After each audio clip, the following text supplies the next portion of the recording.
Just 15 மினிட்ஸில் எந்த ஒரு எக்ஸ்டர்னல் மசாலாவும் சேர்க்காமல் வீட்டில் இருக்க குழம்பு மிளகாத்தூளை வச்சு அட்டகாசமான 2-in-1 ப்ரான் ரெசிபி. ப்ரான் குழம்பு, ப்ரான் தொக்கு எப்படி பண்ணுறதுன்னு பார்க்கலாமா? ஒரு கடாயில் 6 டேபிள் ஸ்பூன் எண்ணெய் சேர்த்து சூடானதும் 1 டேபிள் ஸ்பூன் சோம்பு, 6 கிராம்பு சேர்த்து பொரிஞ்சதும் ஒரு கைப்பிடி முந்திரியை ஆட் பண்ணிக்கோங்க. இது ஆப்ஷனல் தான்.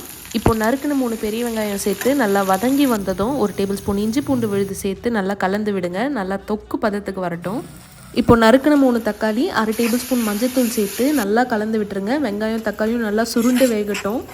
இதில் man of the recipe clean பண்ண 1 kg ப்ரான்ஸை ஆட் பண்ணி எல்லா பக்கமும் அழகாக கலந்து விட்டுருங்க. இதில் 1/2 டேபிள் ஸ்பூன் உப்பு, 3 டேபிள் ஸ்பூன் குழம்பு மிளகாத்தூள் சேர்த்து குழம்புக்கு தேவையான அளவு தண்ணி சேர்த்து மூடிடுங்க. நல்லா கொதிக்கட்டும். குழம்பு நல்லா கொதிச்சதும் ஒரு கைப்பிடி கொத்தமல்லி ஆட் பண்ணிக்கோங்க. உங்களுக்கு தேவையான அளவு குழம்பை தனியாக எடுத்து வச்சுக்கோங்க. இப்போ இதில் 1 டேபிள் ஸ்பூன் மிளகுத்தூள் சேர்த்து நல்லா சுருளை வதக்கி எடுத்துக்கோங்க.